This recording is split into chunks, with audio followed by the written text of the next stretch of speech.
Today we're interviewing Bridget, and on the call we have Mallorie Brodie and Lauren Lake. So welcome. Thank you for having us, Terry. Yeah, my pleasure. This is an exciting time. So we're actually excited to be interviewing you both today. We've heard so much about you, and Multiplex personally has had the opportunity to work with one of your products at our Transit City job, and it's really intrigued us as to where we can go with the whole digital experience, and we'll dive a little deeper into that today. Let me start off with some introductions. So my name's Terry Olenek. I'm the Managing Director and President of Multiplex Canada. I'll start with Mallorie Brodie. Mallorie Brodie is the Chief Executive Officer and Co-Founder. Mallorie holds an honors degree from the Richard Ivey School of Business and has almost 10 years of entrepreneurial experience. She holds various entrepreneurial awards, including receiving the top prize at Google Demo Day, being named Tech Vibes Entrepreneur of the Year, being named to the 2019 Forbes Manufacturing and Industry 30 Under 30, and being named to one of Best of Canada's Forbes Under 30 Innovators list. Lauren Lake, Chief Operating Officer and Co-Founder. Lauren holds a degree in Civil Structural Engineering from Western University and is well-versed in construction workflow methods. Lauren holds various awards, including receiving the top prize at Google Demo Day, being named in the Tech Week 100 list of entrepreneurs, being named to the 2019 Forbes Manufacturing and Industry 30 Under 30, and being named to the Best of Canada Forbes Under 30 Innovators list. Very impressive. So maybe we can get into some questions right off the hop. So maybe starting with you, Mallorie, where did you grow up, and what did you think you would be when you grew up? Yeah, thanks again for having us, Terry. We're excited to talk more about Bridget and our background and the company history. So I grew up in Ottawa, and I actually got into construction through some family members that were working in the construction industry in Ottawa.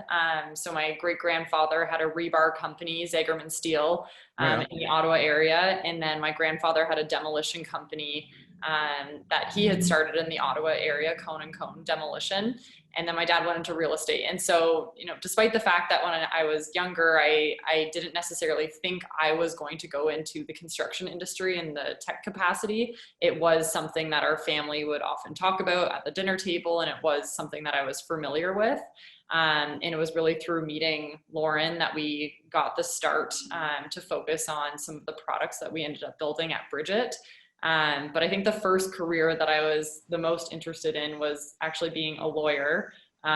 It's possible that was inspired by the movie Legally Blonde, because I think it came out right around the time that I was really focused on becoming a lawyer. But I'm certainly happy to kind of have gone down the path that we've gone. And Lauren will definitely speak more to how we met and decided to actually narrow in on the construction industry from a career standpoint. Same question to you, Lauren. Yeah, definitely. So I grew up in Stratford, Ontario, so small town. Similar to Mallorie, had family in the construction industry. So my grandfather had started his own business. My two uncles now run that company, so very much the family business. And because I had studied civil engineering in school, I had the opportunity to work with my family's company and get some of that hands-on experience. They really just threw me onto all sorts of different projects so that I could have, the on-site full experience and get that exposure. So that was something that I'm very fortunate to have had. And then it was when I met Mallorie and we were part of an entrepreneurship program. That's when we really started to connect on kind of our family's backgrounds, my experience being on site for kind of that period of time, and then seeing that there was an opportunity possibly at that point to bring more technology into the space. And so that's kind of how we got started, a bunch of different coincidences and just realizing that we had a similar history and background. So tell me more about that, Lauren. How did this sort of flow from an idea to something you thought could actually work into the point where you realize this is real and it can happen? Yeah, so I think early on, we had a bit of exposure from our families, from my time on site. So we had this gut feeling that it was odd that there wasn't more technology in the construction space, but we weren't entirely sure if that meant there was a true opportunity there or not.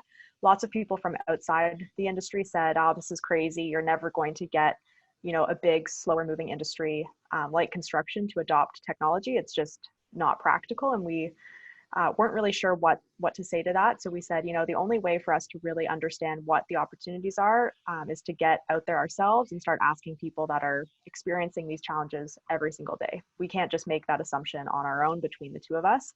Mhm. And so we started this kind of crane hunting experience where we, literally just drove around looking for construction sites, looking for people to talk to and share their experience, and just asked lots of questions, tried to understand what the challenges were. We didn't have any solutions at that point. We just wanted to understand what those specific opportunities would be. And that's where we started to hear from lots of different people, architects, engineers, general contractors, about all the challenges they had with lots of manual methods on site. And so that led us to our first product, Bridgit Field, which was a deficiency management product. So really a simple app that you could download on your phone or tablet and then log those deficiencies digitally versus trying to add everything to an Excel doc. Mallorie can speak more to our second product, but it was very much that same kind of iterative experimental process, just asking questions and then arriving at a solution. Was the crane hunting in Toronto only, or was it across Canada? Was it across North America? There's a lot of cranes to chase. Yeah, it was mostly across southwestern Ontario, and the only vehicle we had to get around the sites was my mom's old Sebring convertible. And so you can imagine two fourth-year university students showing up to job sites in this silver convertible. So we definitely stood out a little bit, but that allowed us to go to tons of different sites, and we ended up speaking to 500 individuals from the construction industry that were in a variety of roles. So learned a lot during that research process, but we were also able to really narrow down on the specific challenges around punch list management for our first product. So what was the biggest problem you solved initially? Yeah, so initially it was, our Bridgit Field solution was solving all of the manual efforts around the punch list management process. So when we went to sites, we were seeing, project engineers and site superintendents and project managers manually writing down what the deficiency or punch list items were, then taking a picture with their digital camera, going back to their site office, uploading the photos, typing up the list, manually kind of splitting up the list to the different trades that the information had to go to, and then updating it on a weekly basis. So it was very time consuming. And, if it were just 100 punch items, maybe that process would have worked, but we were seeing 10,000 or 15,000 different items. And it's very hard to manage that sort of volume without a tool to support. And that was right around the time that mobile technology was coming to the job site, and you'd see more iPads or mobile phones being used in the day-to-day on site. And so having a mobile solution that allowed teams to improve that process was really well received. And then, fast forward 5 years into our company, we had over 130 customers. Operations teams were coming to us with, other challenges that they were experiencing, which is really what led us to the second product, Bridgit Bench, which is for more the operations team and for resource planning and construction. Tell us a bit more about Bench. Yeah, so what we observed was, so we went out and spoke to a lot of CTOs and COOs from large construction firms. And at this point, construction tech had received a ton of venture capital investment. There had been, many more solutions adopted within the construction industry compared to when we started the company in 2014. So the space was a lot more crowded and mature from when we first started.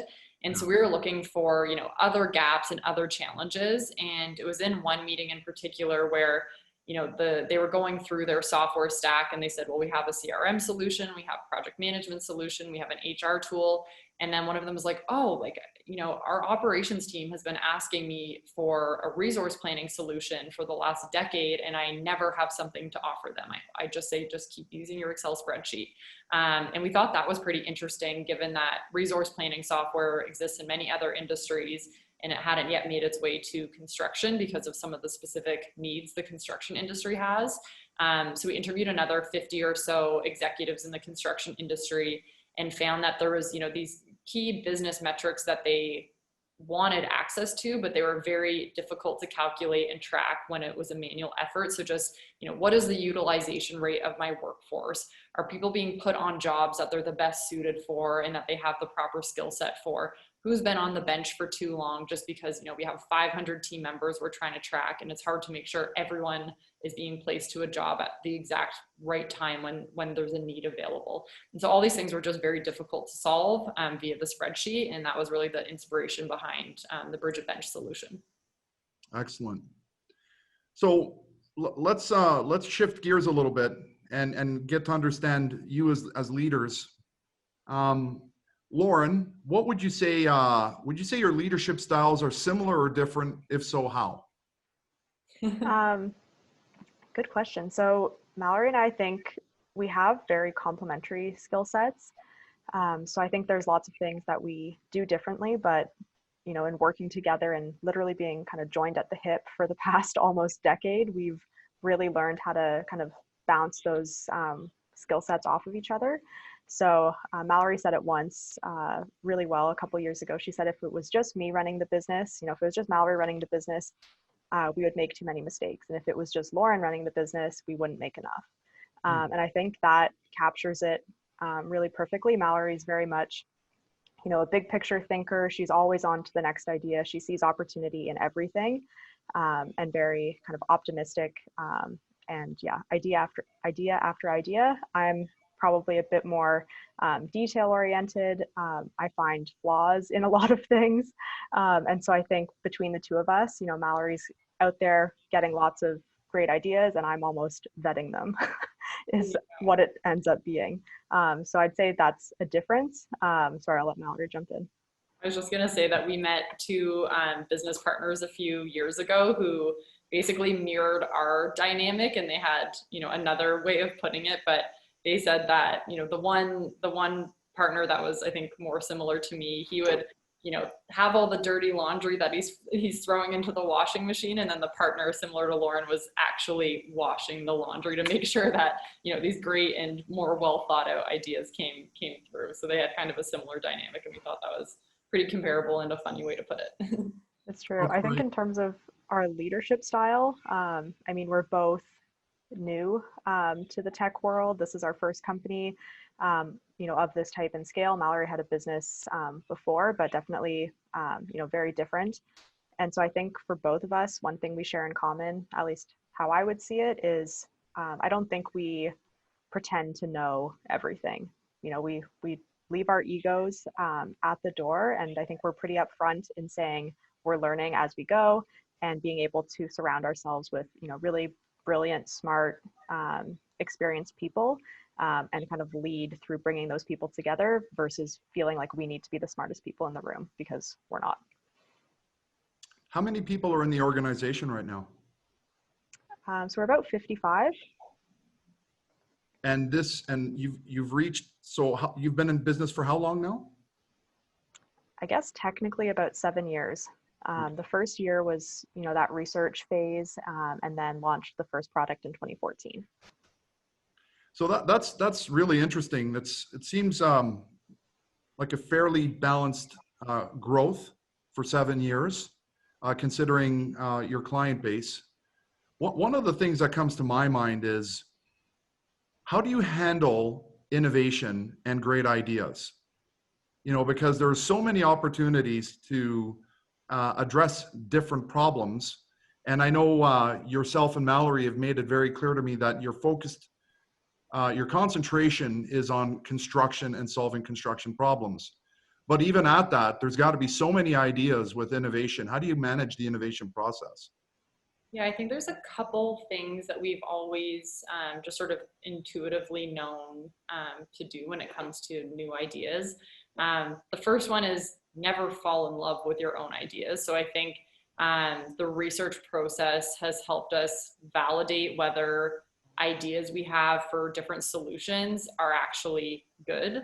And very early on, before we even built either of our products, we got letters of intent signed saying, hypothetically, if we were to build this solution, would you be willing to actually sign up as a paying customer? And we found through that process, you get very candid answers and feedback from individuals, because maybe someone was saying, oh, great idea. And then you say, well, would you pay us for this?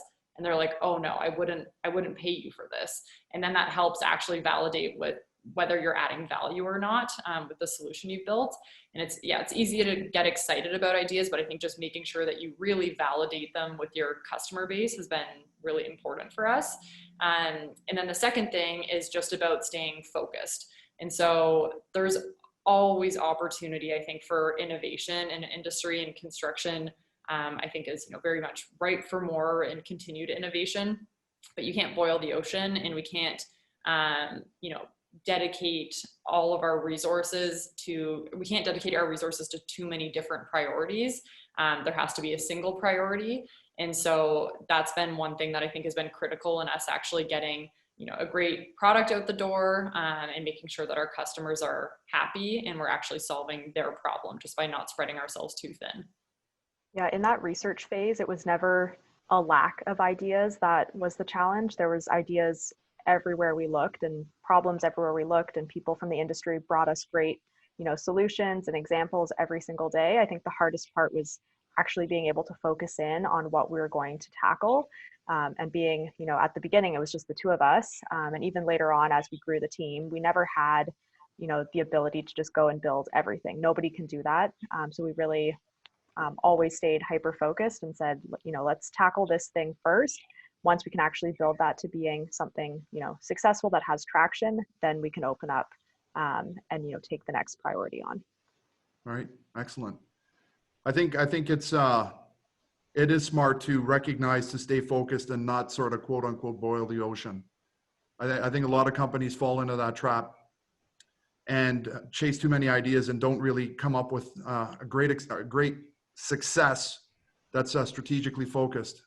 Yeah. So, Lauren, let me ask you, in your opinion, what's the most groundbreaking advancement in the construction industry? In your opinion, at any point in history? From our perspective, I think when mobile phones went from being a distraction to being an actual asset to people in the industry, that really opened the gateway for us and lots of other companies like us to actually start building products. When we first started that research, process, which wasn't that long ago, at that time, there were still people on site that didn't feel that they could use their device on site, even if they had a personal phone. And lots of people at that time still didn't even have a smartphone available to them on site. So of course it was difficult to have technology at people's fingertips. It truly wasn't there. So people would have maybe a computer back at their office, but they weren't there very often. And so it created this very kind of digital to manual process, back and forth. And so I think that from our point of view, in terms of the work that we're doing, that's probably the biggest advancement, because you could build the most incredible technology, but if somebody doesn't have the ability to use that in their day-to-day, then it's not going to go anywhere. Thank you. I've seen it many times. There is that McKinsey report that shows the digital transformation of construction companies is just above anglers and hunters. I would even argue that farming might be ahead of construction in a lot of ways as it relates to digital transformation.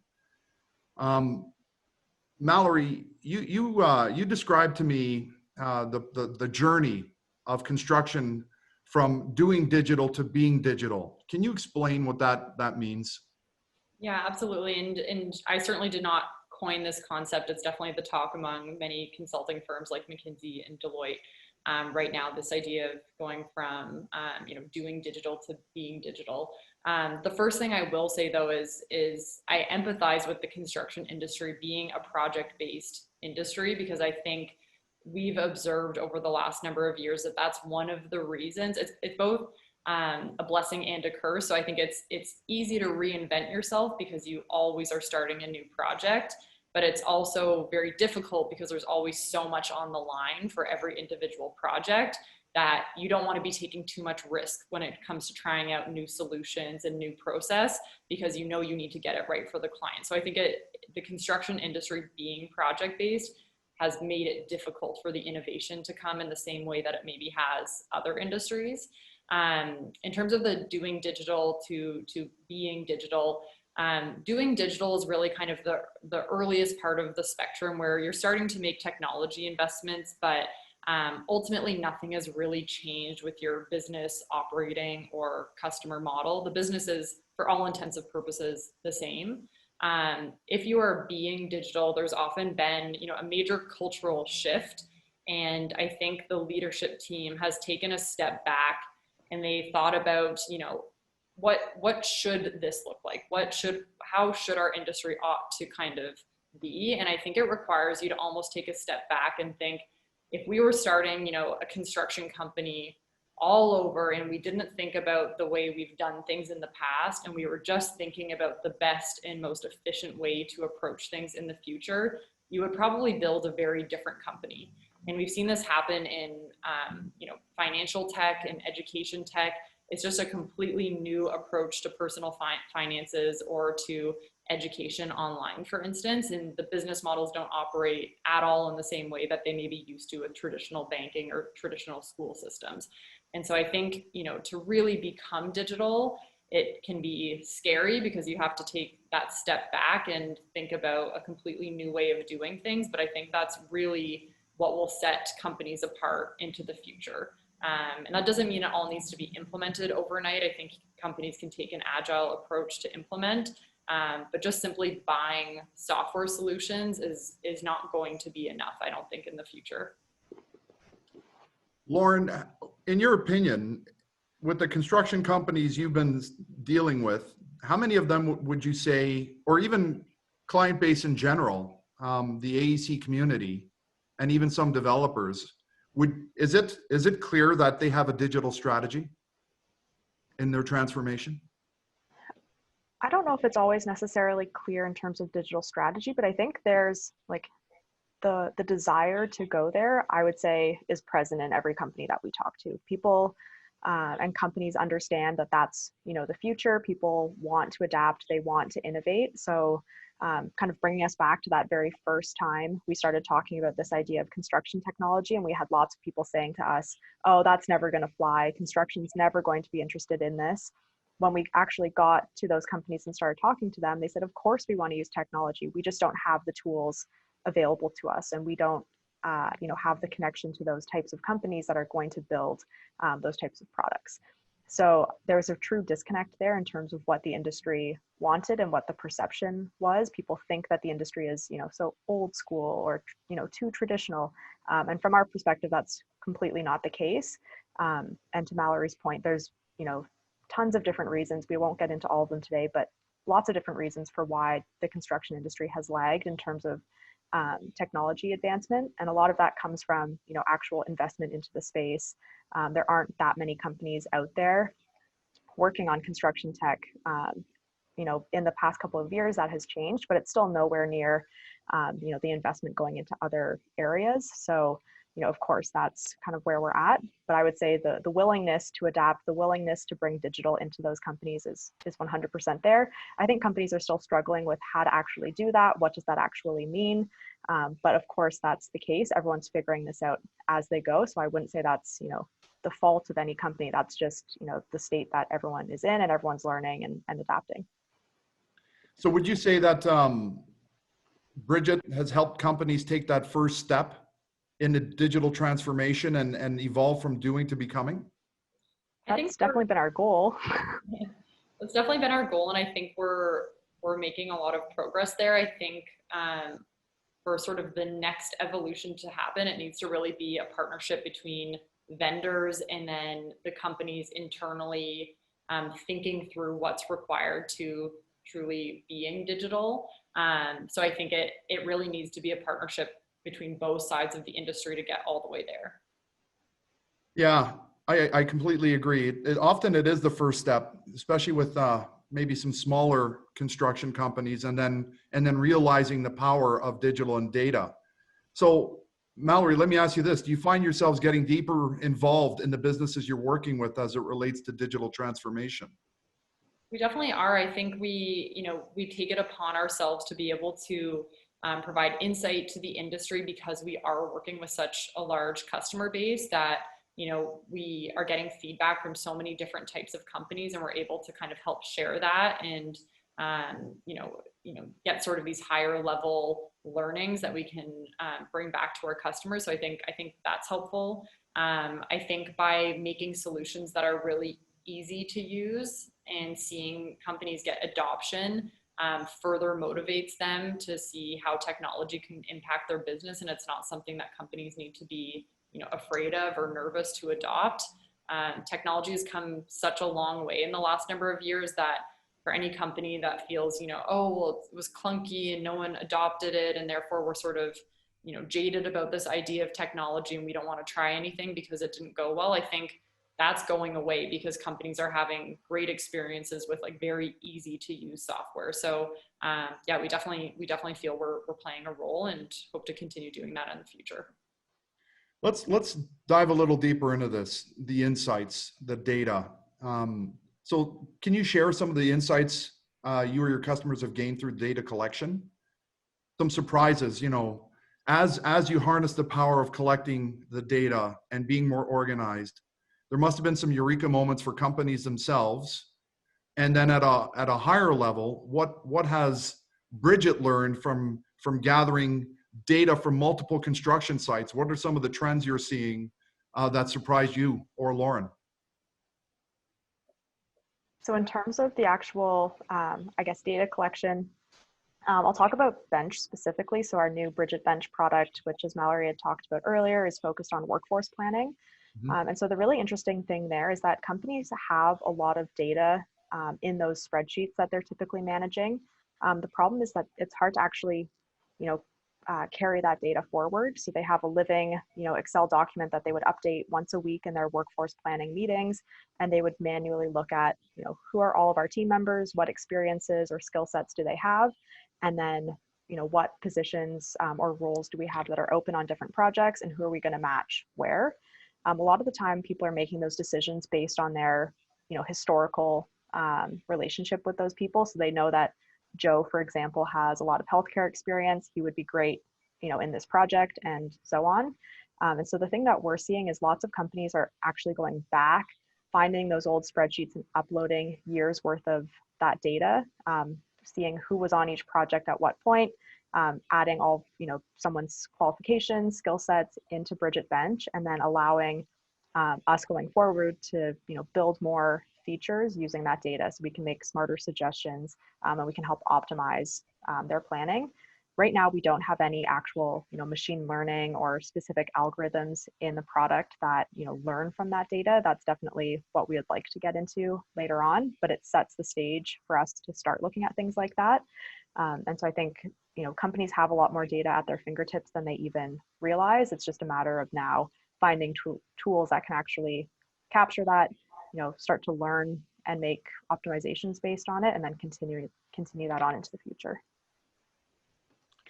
And Mallorie, as you've collected the data from multiple companies, what is there a trend or a eureka moment you're noticing sort of at 10,000 feet across all of these businesses? Are they doing the same? Are they making all the same mistakes? Are they all trending in a different direction? Where's the compass pointing as it relates to digital and the data you're finding? Yeah, I think one of the major areas that companies have been, you know, pleasantly surprised when they upload their data into Bench is truly understanding what their workforce utilization is. And that's, you know, a key number in so many different industries, but when you're managing things in Excel, it's just very hard to keep track of. And so we have companies that, you know, if you had asked them in an early conversation, you know, what's your workforce utilization? Do you need to hire more people for all the jobs you have coming up? They would say, yes, we need more people. Like, we're so short on having individuals to place on these projects. There's so much in the pipeline. And then, you know, there's been situations where we've then uploaded their data. They have the utilization dashboard and they're like, oh, there's 5 people that I basically lost track of because I have a spreadsheet with 500 names in it. And we do actually have the 5 people. And I was about to tell HR to hire new people. So it's just, you know, the fact that we can make them, you know, better visualize the information they already had access to has been pretty powerful. And I think when you don't have the baseline, then it's really hard to set goals and try and improve your company operations. So I think just giving them the baseline numbers has been a really big moment for the industry, and for us to sort of see with our customers. And then over time, as we get more data, we can actually show, by region, what is the average utilization rate at this type of company in this geography, to create more benchmarks for the industry as a whole, which I think will be really interesting. Yeah, so do I. I think, especially with the cost consultants, they'll really latch onto that. What about the deficiency process and managing deficiencies early and not having to go back and saving all of that expensive time in managing deficiencies? Are you seeing any trends there?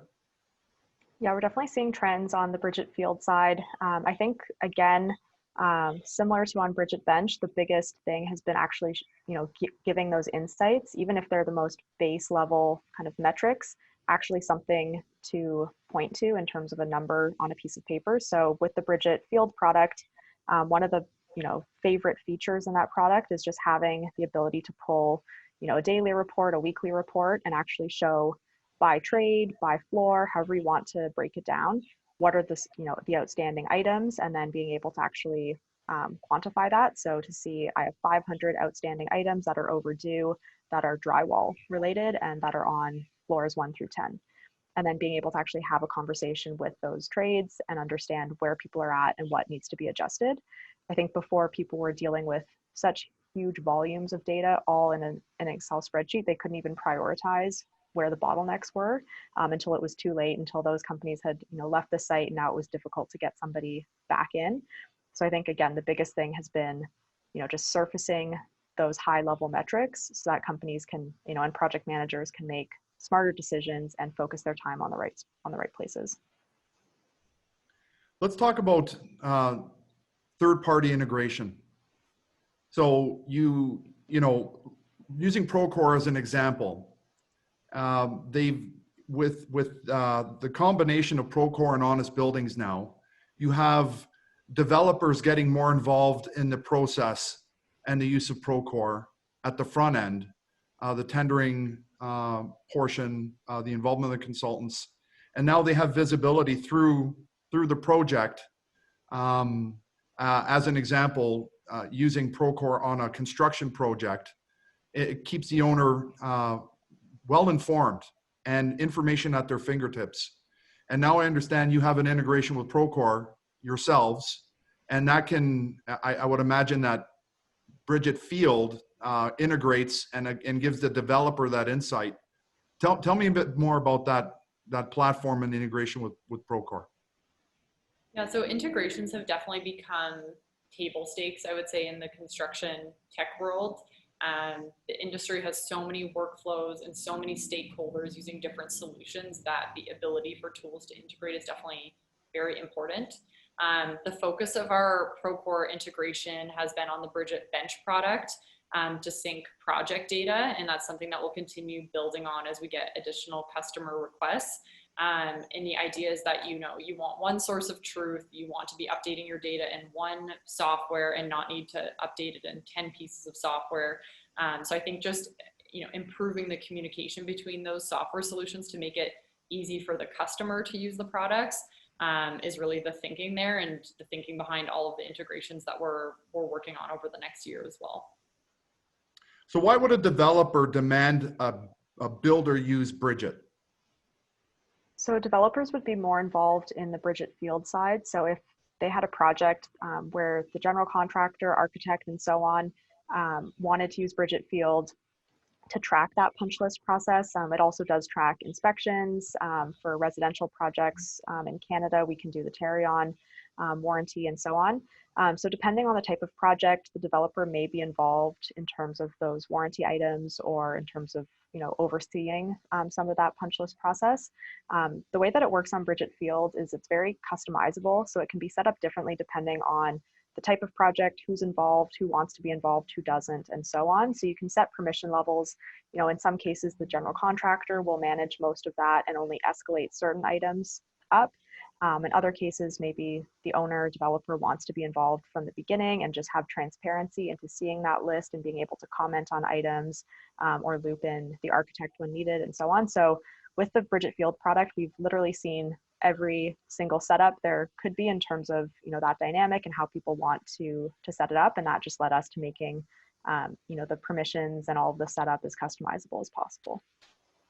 And maybe, Mallorie, you can tell me a little bit about the other investors in Bridgit. Absolutely. So we recently closed a round of financing back in July, and Autodesk, the large construction software firm, led that round of financing. And then we also had participation from existing investors such as BDC and Stand Up Ventures, as well as new investors. EDC was one of the ones. That was a new stakeholder, and that was really exciting for us. I think it was, a testament to the fact that we are solving problems that are meaningful to the industry that we're hearing about firsthand. Autodesk, who has a huge global reach, is hearing about, and just that we're really building solutions that are a great fit for the problems that we observed. So that was really exciting news, and that will just help us further invest in our product development to continue building out the Bridgit Bench product and supporting Bridgit Field customers over the next few years. So let's talk about the future. So the future of digital in construction, what does it look like in 5 years? And what does it look like in 10 years? Yes, so I think it's exciting. We're just at the very beginning, I would say, of this kind of evolution in terms of bringing technology into the construction industry. There's lots of different advancements. There's more work with, drones and all of these cool technologies. We're not involved in any of the, groundbreaking things like that. But I think from our perspective, in terms of building really easy to use software solutions, especially on bench, step one is getting general contractors to adopt this type of technology, to get feedback on it. And that's kind of the state that we're in right now. We have a great customer base. We're learning a lot from how those customers are using the product, and we're continuing to build on it. And we see so many different avenues in the future for how that will grow and evolve. We see building that out for, engineering firms, architecture firms, actually, addressing other areas of the construction industry versus just the GCs that we focus on now. And we see lots of different areas for the product to branch out. Once we have Bridgit Bench as kind of the central point for some of those operations conversations, there's lots of other pieces of their process that we can, build into our product and continue to add value. So I think from our perspective, we see lots of opportunity with Bridgit Bench and growing that to be an even bigger part of the operations teams, day to day. I think broader picture for the construction industry, we'll see lots of advancements, both on the technology side in terms of additional products that companies are using, but also, true new hardware and that sort of thing, on the site or within companies that will change the way that work is actually being done. Yeah, it's really about the time spent doing work or planning or understanding your business and removing what I call the hidden factories. Wherever you can remove a hidden factory from a construction process, you get a check mark, but it's really the ability to measure that you've actually removed it, and having that insight and that real, the validation of the return on investment. Mallorie, what's your global view, your big picture thought on digital transformation and where we're going in the next 5 to 10 years? Yeah, I think largely due to the pandemic that we're obviously in right now, we're going to see a massive acceleration of digital transformation. So I think, it was something that there wasn't there was interest behind, but there wasn't urgency behind it. There's now been a major shift, I think, as companies are transitioning between, working from the office and working from home, and information needs to be accessible from anywhere and everywhere at all times. I think that's going to have a huge impact on construction. And then I think in an unpredictable world, everyone is going to be looking for predictability where they can find it. And I think by having tools that allow you to better understand your operations and make more data-driven decisions will give companies an edge. And I think they're looking to better forecast, they're looking to better understand what their business is going to look like 1, 2, 3 years down the road. So I think we're going to see a huge shift. I think that McKinsey graph that you pointed to earlier in our conversation, I hope they come out with a new version of that and we'll see construction much higher on the list. So maybe some final thoughts on the opportunity construction has right now to adopt technology, like Bridget, to position itself for the future. What would you recommend if you had an audience of developers, consulting engineers and architects, and the construction companies? What advice would you give them? And I'm going to ask the same of Lauren. So something we've been doing internally at Bridget, it's for a slightly different purpose. We call it a growth group, and it's a cross-functional team that we have at the organization with leaders from different departments. And basically that team is questioning and picking apart every single business process we have to try and find ways to remove barriers and make the experience better for our customers in terms of signing up for a demo or going through the sales process or whatever it is.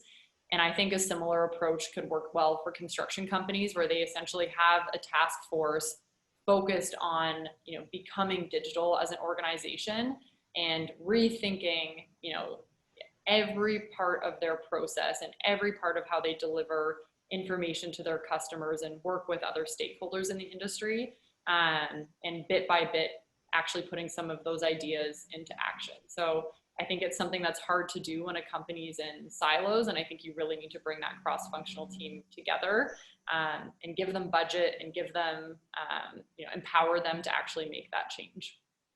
Are you using any digital tools to help you through that? We're using some basic project management tools. So we've used Trello, which is just a free sort of to-do task list. And then Confluence is another one just to document any new processes and measure results that we get from all of those tests. So it's very experimental. Everything is measured.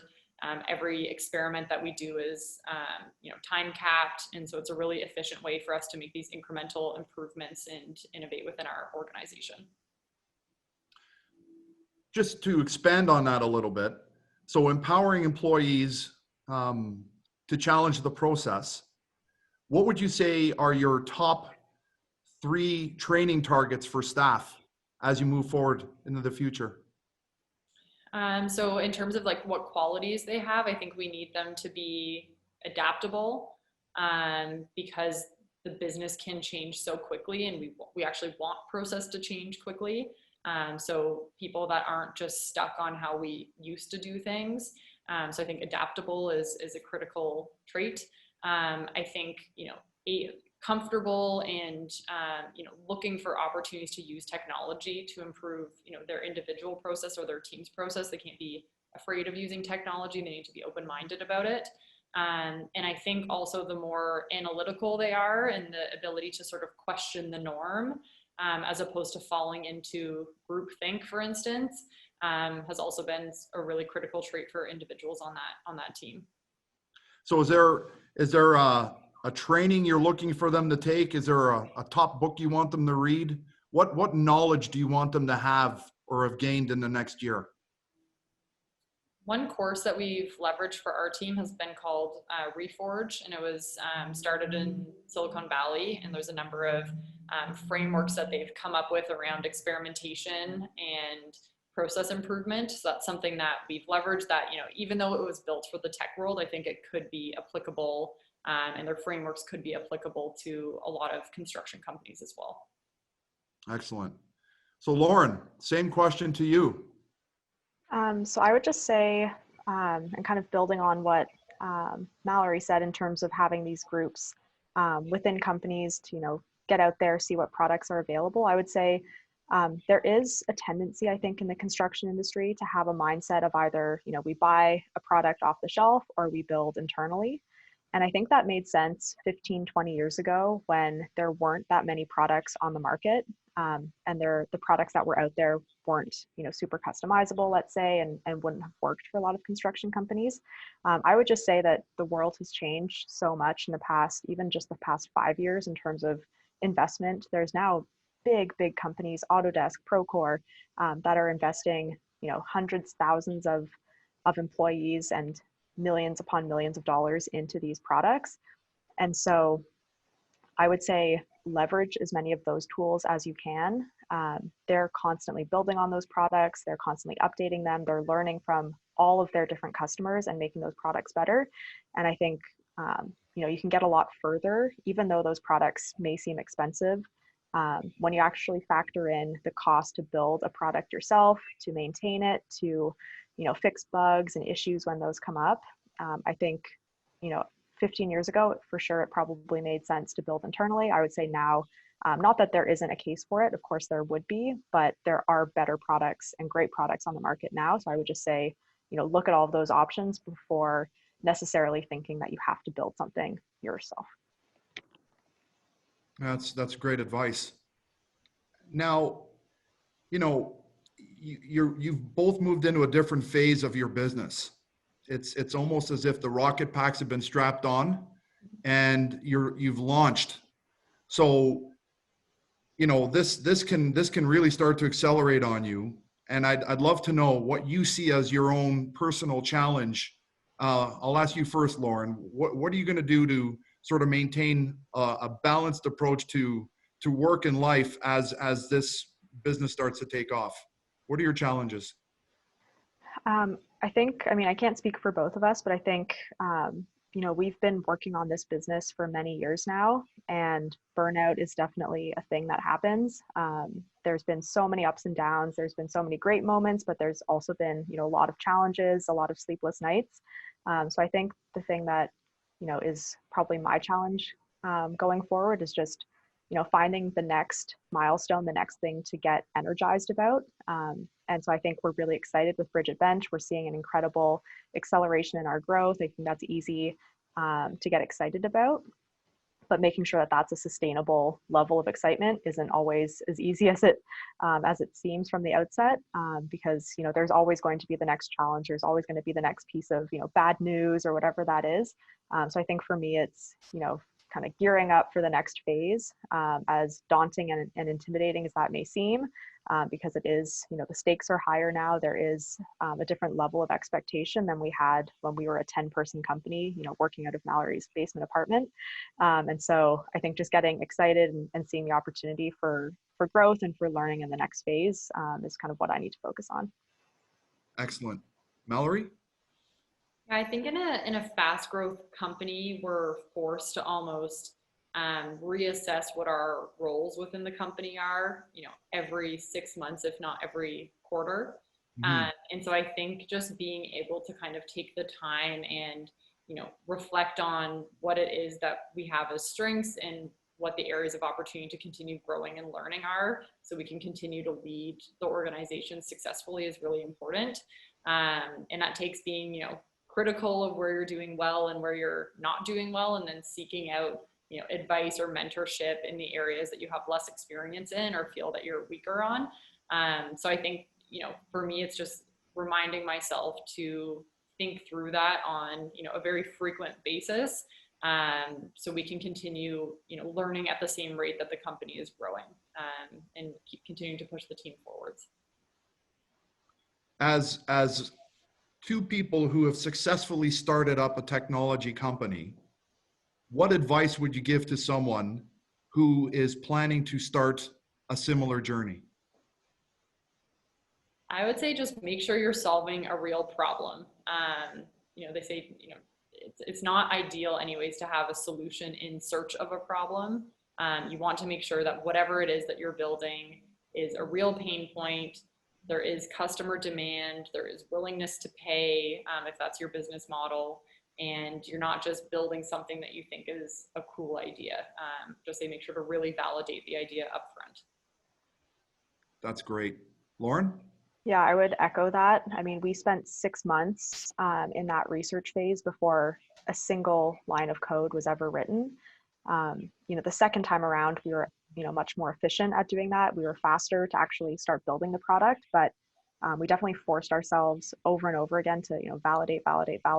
And to what Mallorie said earlier, we we were trying to not fall in love with an idea. And, it's easy to see the positive in everything, but truly being critical of every single step in terms of, does this make sense? Is this the area to invest? The only other thing I would add is, we hear a lot of people say, I want to start a business. I want to, go out there and do something like this, but I'm just waiting for my idea.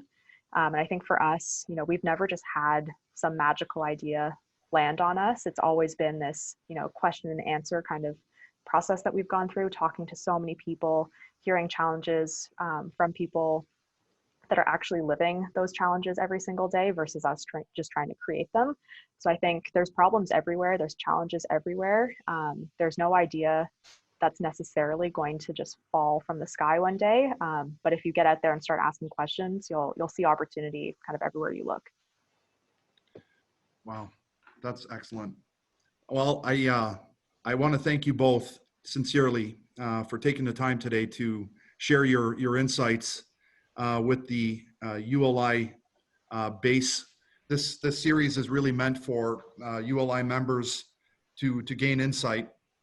And as the chair of membership, I can tell you that watching an interview like this is going to be fantastic for people to reflect on where they've been, where they've gone, and their future. I think you both have set out on a fantastic journey, and we wish you all the best in the future success. And we're watching and cheering from the background for sure. So Lauren and Mallorie, thank you again for taking this hour today with us and providing this great insight. Thank you so much. Thank Thanks you. for having us.